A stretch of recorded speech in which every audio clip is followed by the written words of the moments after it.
I know a lot of people have different feelings about going back to work in offices, and as a marketer, I also work in a quote unquote office space. Technically, I'm a hybrid worker. What that looks like for us is 3 days in the office and 2 days at home. And for me, I choose to go to the office Monday, Tuesday, and Wednesday, and then I work from home Thursdays and Fridays. I like that pattern and that balance because it allows me to start my week, getting myself out of the house and kind of into a routine kind of motion. And I really appreciate how that allows me to start my week. And then after Wednesday is over, I've had a lot of social activity.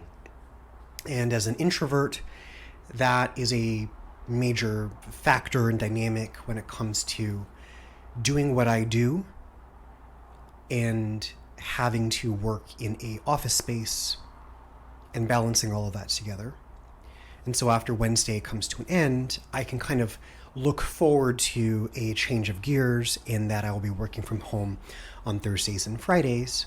And that allows me to do other things like have more time I could sleep in, I can get up and stretch my legs, and so I'll, empty the dishwasher, or I'll, run the vacuum through the house, or do the laundry in between meetings, or things like that, where I'm feeling both productive at home when it comes to my home life, but I'm also able to just focus in on work stuff. I feel like that is one of the better balances where I don't feel like I'm necessarily losing anything by both either working at home or by working in the office, but the balance across the week makes me feel equally productive and contributing in all ways. As an introvert, I need to take care of myself. I need to make sure there's ample time for my social batteries to recharge. I really do enjoy doing heads down work where I can kind of zone in, and just do things that are both creative or maybe a repetitive type thing. And there's a combination of all of those types of things when in my work anyways, and I could imagine in many people's work. The thing for me is I just need to ensure that I have recharged, because for me, I really do love going to the office. In my company, we have a beautiful office space. It's beautiful. There's, generally speaking, enough space for what we need to do and the number of people who are present. And I love my coworkers, and I actually really do enjoy spending time with them and seeing them, and being able to connect with them in person. And then from a work perspective, the ability to be like, you know what, I was just about to message this person on Teams, but instead I'm gonna, I saw them in the office, I'm gonna go walk over there and just speak to them and say, hey, I have a question for you, or I have an idea, or do you want to do this, set up this meeting, whatever. So I love the more organic, the more natural feeling of being able to strike up those conversations and have that in-person connection. I think it's really, really important, and it goes a long way to building relationship that feels more natural. That is not to say that that is impossible in remote roles, or if you are mostly remote. I think that's certainly possible and doable. I think it's perhaps a little more challenging and takes a little more adjustment and learning, and the organization's culture needs to be able to adapt and grow into that and with that, fully acknowledging that, well, some people have done remote work for a very long time. The vast majority of people who are working hybrid or remote today are because the pandemic created a new opportunity and opened the door for different possibilities for work. And I'm glad that did happen.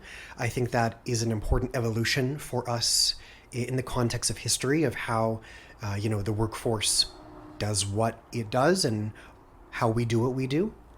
I think that's an important evolution, and I'm glad to be a part of that. And certainly, organizations are still working to get it right.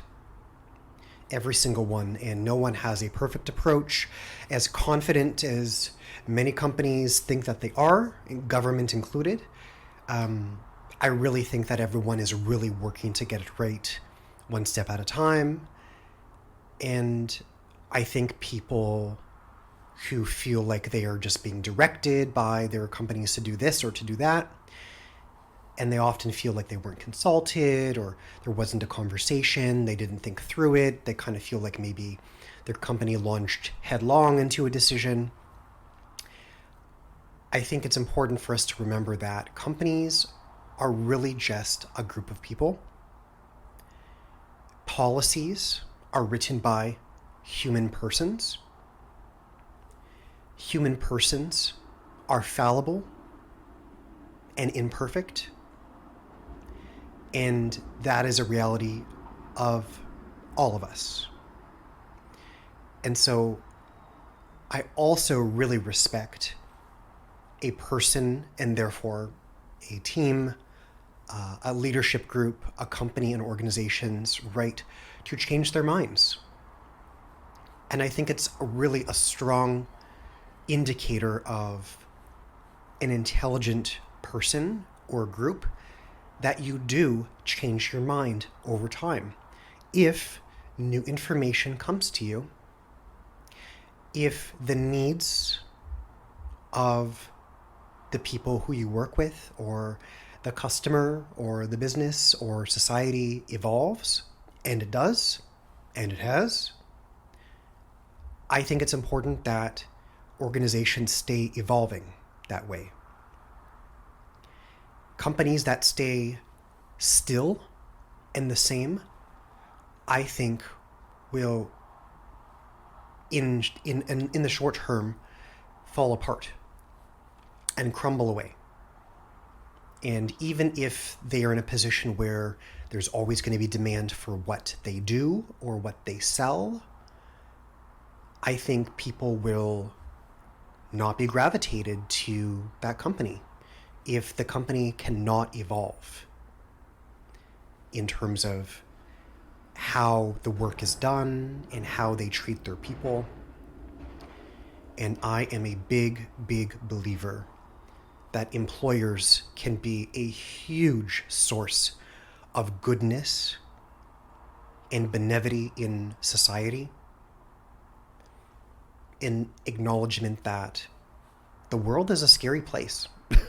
The world is chaotic. It is scary. Things move fast. There's a lot of things that give us pause every single day.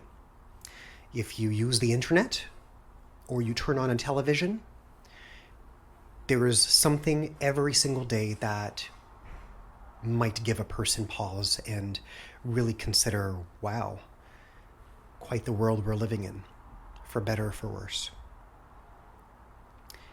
And because of that, I believe that companies, even if they are for-profit entities, that their main reason for existence is to produce profit and return that to owners or shareholders.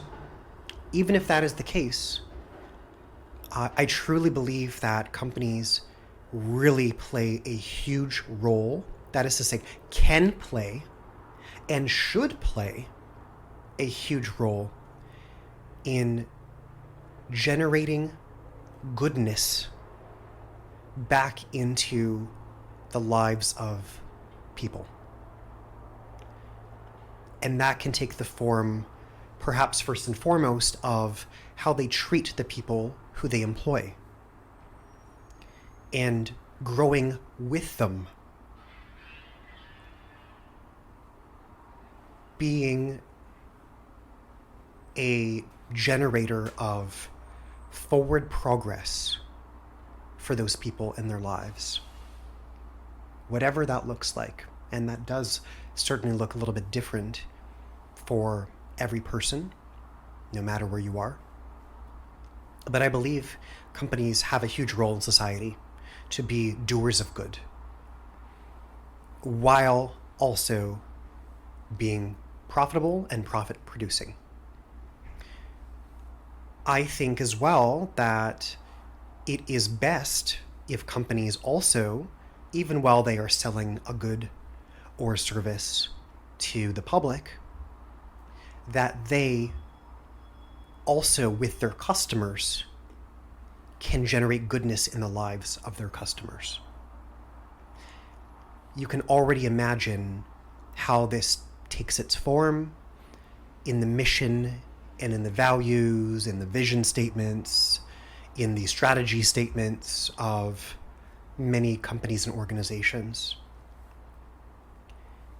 I think that that's best if a company does intend on trying to do good, not just with and for the people who they employ, but with and for the people who they sell their product or service to.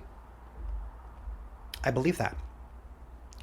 And the reason why I believe that to be true is because while we live in an unescapably capitalist world, the largest influences and influencers in our lives is, surprise, not government. And I did used to think that was true as someone who worked in politics for quite a while. I still think that government has a significant role to play and do believe that government should also be a generator of good in people's lives. The actual largest driver and generator of happiness and unhappiness, I believe, is actually companies and for-profit organizations. This is not being exclusionary to not-for-profit organizations, but I do want to speak specifically about for-profit companies in this instance, because I think a lot of people might think that a lot of companies do make an attempt to do good, but it's all just for show, and it's all artificial, and they're doing it to check a box, and they're doing it for PR, they're doing it to bolster their reputations. And certainly that can exist. But I also think that we often find ourselves in a very cynical mindset when we think through that. I think you could go on the website of just about any major company. For example, every Fortune 500 company publicly traded will have some type of writing on their website about this is how we do good, and they try to explain that, and that's a part of who they are, as they say. I think that we need to acknowledge that there is always going to be, invariably, some type of reputational value to companies when they, for example, give to important causes, Red Cross, Red Crescent, to United Way, to, environmental causes, to whatever have you, to do, engaging their people with community service and helping out at soup kitchens and food banks and community cleanups and all these sorts of things, hiring of opportunity groups, refugees, newcomers to the country, donating time, effort, food, resources, skills, you name it, back to organizations who need it. No matter what those things are, invariably, there will be some type of reputational value that can come of that. But let's be realistic and say that when companies do that, they are doing that, right? And to be more clear, I don't care if ABC company puts up on their website that, their people, their employees, volunteered 25,000 hours this year and they gave $1.2 million to this group or this cause, of course, there's some reputational value in terms of like what we think about that company. And we can all think about a company that, that company does so much good in the lives of people, or they're known as a good employer and they do this and they do that. Some companies are known for those things, and some companies you probably couldn't name a single thing that they maybe do or espouse to do back into the community, into society. But no matter how much for show you think that thing is, that still does not change the fact that it has been done. And so we may be critical of quote unquote corporations, companies that are incorporated, or companies that do business in multiple jurisdictions and countries, or companies that are publicly traded whose CEOs make a million or millions, or make 10,000 times plus their entry-level workers. No matter how critical we think that we want to be of those organizations, if their people volunteered their time at a soup kitchen, they volunteered their time at a soup kitchen. If their people went and did a community cleanup, even if it was once per year in April, near Earth Day, when maybe everybody is doing that, hey, they did it. They went out into the community. They picked up some garbage. They made that park a cleaner, nicer space for the community to enjoy. And I know, as someone who lives in an area that has a lot of parks and nature, I live on the waterfront here in downtown Toronto.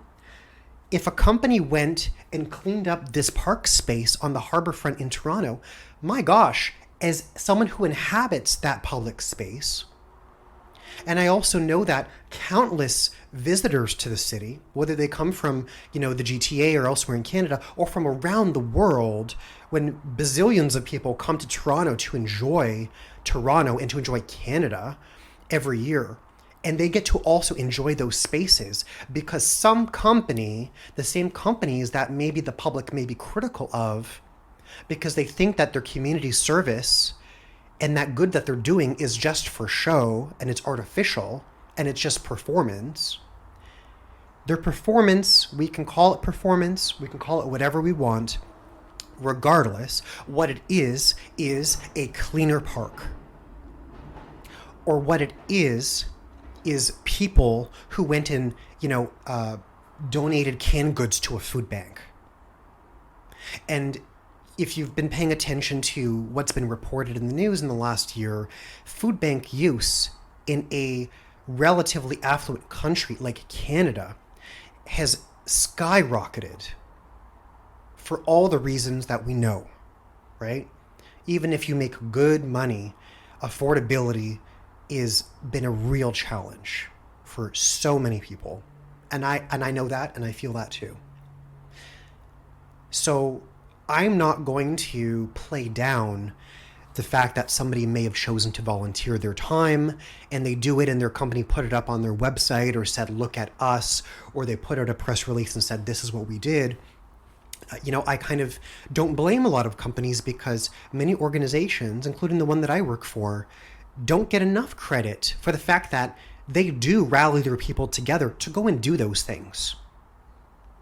And could they do more of it? Sure. Could they do it better? Sure. Could they do it without having to tell the world? Yep, sure. But irregardless of all of that, I know I'm still proud that I work for a company that is a part of who we are and a part of what we have been doing for decades, is that as a group of employees, we are engaged in community service and giving back, in volunteering our time, both during work hours and after hours, and representing causes, or those of us who are invested in causes outside of the workplace that, we are invited or encouraged to talk about those things back in the workplace. I think that is a fantastic thing. And I think that is a very easy way that companies and organizations, employers, can be doers of good and generators of good in the community. I think it's a relatively simple and straightforward thing. I do understand there could be some complexity when it comes to, okay, which organizations do we support? But at the end of the day, choices must be made, and no choice is permanent, like we talked about earlier. Everybody reserves the right to change their mind. And because companies and leadership groups are simply human persons, we are not always going to get it right. But we should at least start or make an attempt at assuming the best. And that, to take a crack at trying to do some good in the world. I'm sure there's some quotes out there. There's a quote that is evading me now, but it's like, no attempt to do good, is ever a wasted effort. Maybe someone remembers, or that rings a bell for somebody, but I truly do believe that an attempt to do good, should reflect back into your life in some way. And so not everybody has to volunteer or do this or do that, but, it is something that I like to find meaningful opportunities to do so on occasion. And I really believe that it helps to give great perspective, and it is an experience, depending upon what you do, that really gives you a space of reflection. I mean, even something as simple as, you're going to go do a tree planting, and there's going to be, 100, 200 people going to go out and do all this tree planting in a park area or some grassland. Just the act of you saying, you know what, on my Saturday morning, I'm going to go out and do a tree planting. I'm going to walk through this field and be among all these other people who are all also here, gathered for the same reason. We're all here to sow seeds of something that will grow, hopefully, big, strong, and tall, and hopefully will outlast us. That it will provide green space. It will help to clean the air. It will be a home for insects and animals. And it will provide shade to those who need it. And maybe one day, many years later, when your life has changed and you aren't even dwelling upon that time that you did that tree planting, that you will walk down that path in the warmth of the sun